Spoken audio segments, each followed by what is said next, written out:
Chapter 33. The Fall of a Chieftain. There never was such an overturn in this world. All of these 6 men was as through as he had been struck, but with Silver the blow passed almost instantly. Every thought of his soul had been set full stretch like a racer on that money. Well, he was brought up in a single second dead. And he kept his head, found his temper, and changed his plan before the others had had time to realize the disappointment. "Jim," he whispered, "take that and stand by for trouble." And he passed me a double-barrelled pistol. At the same time he began quietly moving northward, and in a few steps had put the hollow between us 2 and the other 5. Then he looked at me and nodded, as much as to say, "Here is a narrow corner," as indeed I thought it was.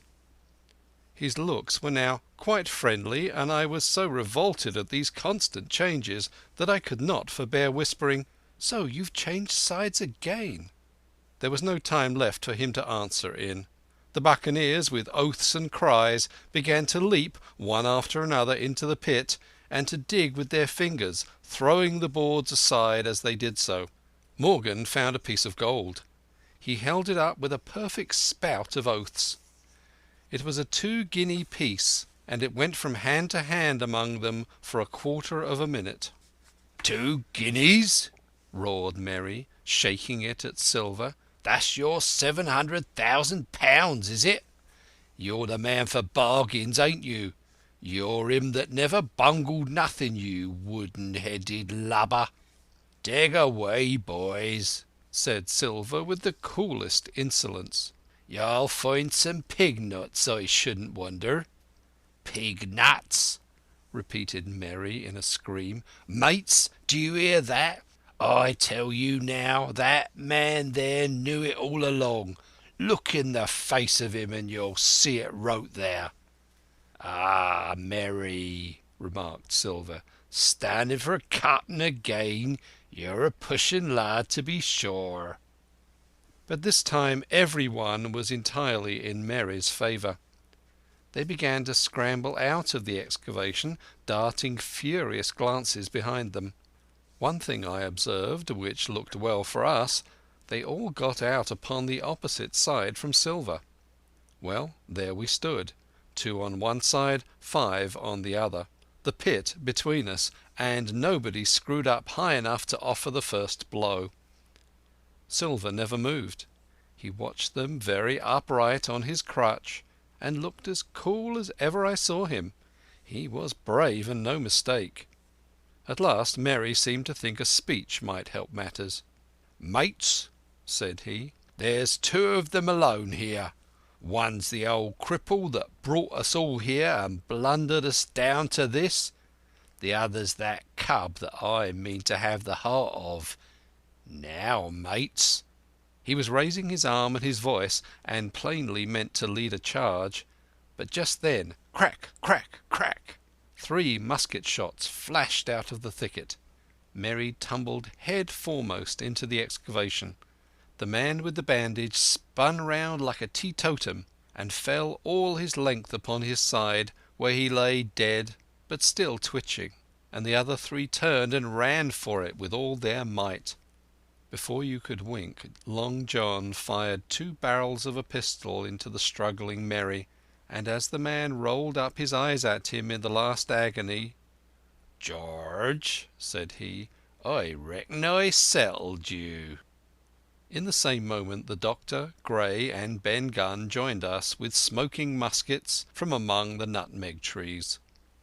"Forward!" cried the doctor. "Double quick, my lads. We must head 'em off the boats." And we set off at a great pace, sometimes plunging through the bushes to the chest. I tell you, but Silver was anxious to keep up with us. The work that man went through, leaping on his crutch till the muscles of his chest were fit to burst, was work no sound man ever equalled. And so thinks the doctor. As it was, he was already 30 yards behind us, and on the verge of strangling when we reached the brow of the slope. "Doctor!" he hailed. "See there! No hurry." Sure enough, there was no hurry. In a more open part of the plateau we could see the three survivors still running in the same direction as they had started, right for Middenmast Hill. We were already between them and the boats, and so we four sat down to breathe, while Long John, mopping his face, came slowly up with us.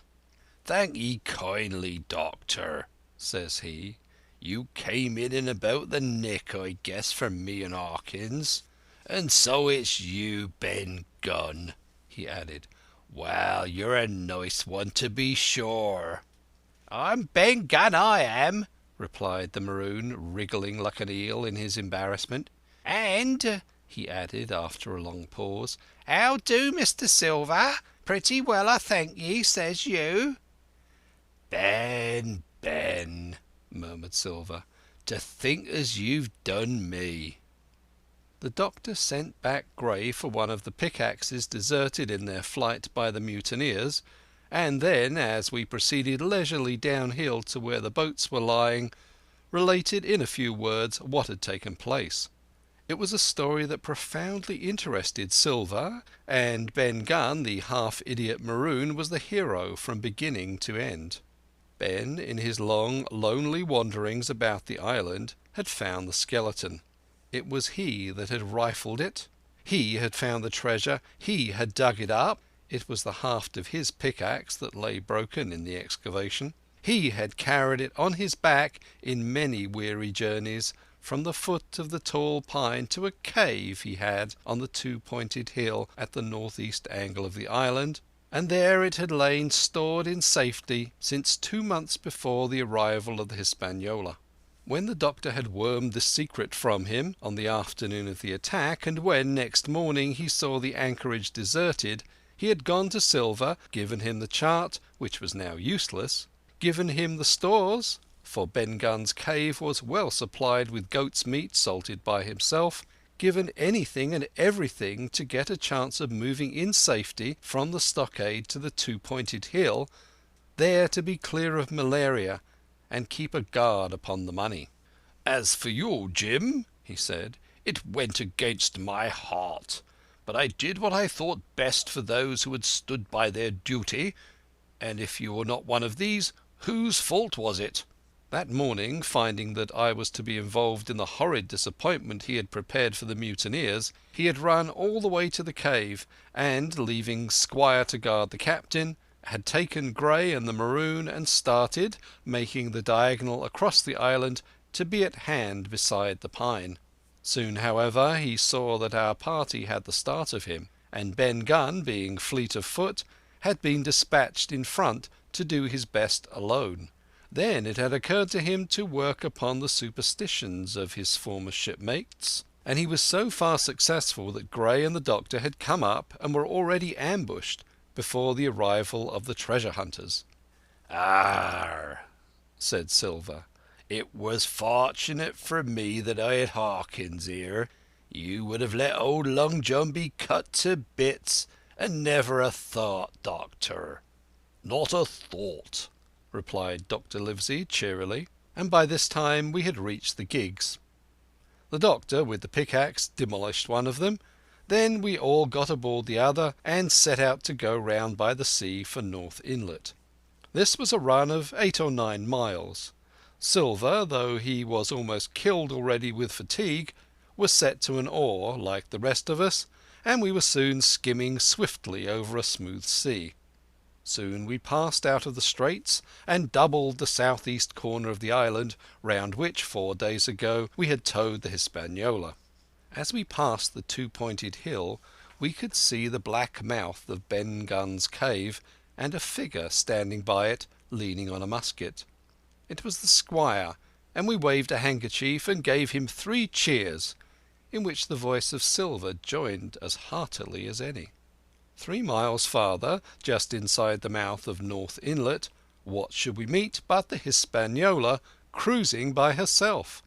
The last flood had lifted her, and had there been much wind or a strong tide current, as in the southern anchorage, we should never have found her more, or found her stranded beyond help. As it was, there was little amiss beyond the wreck of the mainsail. Another anchor was got ready and dropped in 1.5 fathoms of water. We all pulled round to Rum Cove, the nearest point for Ben Gunn's treasure house. Then Gray, single-handed, returned with the gig to the Hispaniola, where he was to pass the night on guard. A gentle slope ran up from the beach to the entrance of the cave. At the top the squire met us. To me he was cordial and kind, saying nothing of my escapade, either in the way of blame or praise. At Silver's polite salute he somewhat flushed. "John Silver," he said, "you're a prodigious villain and impostor, a monstrous impostor, sir. I am told I am not to prosecute you. Well, then, I will not. But the dead men, sir, hang about your neck like millstones." "Thank you kindly, sir," replied Long John, again saluting. "How dare you thank me?" cried the squire. "It is a gross dereliction of my duty. Stand back." And thereupon we all entered the cave. It was a large, airy place, with a little spring and a pool of clear water, overhung with ferns. The floor was sand. Before a big fire lay Captain Smollett, and in a far corner, only duskily flitted over by the blaze, I beheld great heaps of coin and quadrilaterals built of bars of gold. That was Flint's treasure that we had come so far to seek, and that had cost already the lives of 17 men from the Hispaniola. How many it had cost in the amassing, what blood and sorrow, what good ships scuttled on the deep, what brave men walking the plank blindfold, what shot of cannon, what shame and lies and cruelty, perhaps no man alive could tell. Yet there were still 3 upon that island, Silver and old Morgan and Ben Gunn, who had each taken his share in these crimes, as each yet hoped in vain to share in the reward. "Come in, Jim," said the captain. "You're a good boy in your line, Jim, but I don't think you and me'll go to sea again. You're too much of the born favourite for me. Is that you, John Silver? What brings you here, man?" "Come back to my duty, sir," returned Silver. "Oh," said the captain, and that was all he said. What a supper I had of it that night, with all my friends around me, and what a meal it was, with Ben Gunn's salted goat, and some delicacies, and a bottle of old wine from the Hispaniola. Never, I am sure, were people gayer or happier. And there was Silver, sitting back almost out of the firelight, but eating heartily, prompt to spring forward when anything was wanted, even joining quietly in our laughter, the same bland, obsequious seaman of the voyage out. End of Chapter 33. Chapter 34. And last. The next morning we fell early to work, for the transportation of this great mass of gold near a mile by land to the beach, and thence 3 miles by boat to the Hispaniola, was a considerable task for so small a number of workmen. The 3 fellows still abroad upon the island did not greatly trouble us. A single sentry on the shoulder of the hill was sufficient to ensure us against any sudden onslaught, and we thought, besides, they had had more than enough of fighting. Therefore the work was pushed on briskly. Gray and Ben Gunn came and went with the boat, while the rest, during their absences, piled treasure on the beach. 2 of the bars, slung in a rope's end, made a good load for a grown man, one that he was glad to walk slowly with. For my part, I was not so much use at carrying. I was kept busy all day in the cave, packing the minted money into bread bags. It was a strange collection, like Billy Bones' hoard for the diversity of coinage, but so much larger and so much more varied that I think I never had more pleasure than in sorting them. English, French, Spanish, Portuguese, Georges and Louises, doubloons and double guineas and moire d'ors and sequins and pictures of all the kings of Europe for the last 100 years, strange oriental pieces stamped with what looked like wisps of string or bits of spider's web, round pieces and square pieces, and pieces bored through the middle, as if to wear them round your neck. Nearly every variety of money in the world must, I think, have found a place in that collection, and for number I am sure they were like autumn leaves, so that my back ached with stooping, and my fingers with sorting them out. Day after day this work went on. By every evening a fortune had been stowed aboard, but there was another fortune waiting for the morrow. And all this time we heard nothing of the 3 surviving mutineers. At last, I think it was on the 3rd night, the doctor and I were strolling on the shoulder of the hill where it overlooks the lowlands of the isle, when, from out of the thick darkness below, the wind brought us a noise between shrieking and singing. It was only a snatch that reached our ears, followed by the former silence. "Heaven forgive them," said the doctor. "'Tis the mutineers." "All drunk, sir," struck in the voice of Silver from behind us. Silver, I should say, was allowed his entire liberty, and in spite of daily rebuffs seemed to regard himself once more as quite a privileged and friendly dependent. Indeed, it was remarkable how well he bore these slights, and with what unwearying politeness he kept at trying to ingratiate himself with all. Yet I think none treated him better than a dog, unless it was Ben Gunn, who was still terribly afraid of his old quartermaster, or myself, who had really something to thank him for, although for that matter I suppose I had reason to think even worse of him than anybody else, for I had seen him meditating a fresh treachery upon the plateau. Accordingly it was pretty gruffly that the doctor answered him. "Drunk or raving?" said he. "Right you were, sir," replied Silver, "and precious little odds which to you and me." "I suppose you would hardly ask me to call you a humane man," returned the doctor with a sneer, "and so my feelings may surprise you, Master Silver. But if I was sure they were raving, as I am morally certain one at least of them is down with fever, I should leave this cam band at whatever risk to my own carcass, take them the assistance of my skill." "Ask your pardon, sir, you would be very wrong," quoth Silver. "You would lose your precious life, and you may lay to that. I'm on your side now, hand and glove, and I shouldn't wish for to see the party weakened, let alone yourself, seeing as I know what I owes you. But these men down there, they couldn't keep their word, no, not supposing they wished to, and what's more, they couldn't believe as you could." "No," said the doctor. "You're the man to keep your word, we know that." Well, that was about the last news we had of the 3 pirates. Only once we heard a gunshot a great way off, and supposed them to be hunting. A council was held, and it was decided that we must desert them on the island, to the huge glee, I must say, of Ben Gunn, and with the strong approval of Gray. We left a good stock of powder and shot, the bulk of the salt goat, a few medicines and some other necessities, tools, clothing, a spare sail, a fathom or 2 of rope, and, by the particular desire of the doctor, a handsome present of tobacco. That was about our last doing on the island. Before that we had got the treasure stowed, and had shipped enough water and the remainder of the goat meat in case of any distress. And at last, one fine morning, we weighed anchor, which was about all that we could manage, and stood out of North Inlet, the same colours flying that the captain had flown and fought under at the palisade. The 3 fellows must have been watching us closer than we thought, as we soon had proved, for, coming through the narrows, we had to lie very near the southern point, and there we saw all 3 of them kneeling together on a spit of sand, with their arms raised in supplication. It went to all our hearts, I think, to leave them in that wretched state, but we could not risk another mutiny, and to take them home for the gibbet would have been a cruel sort of kindness.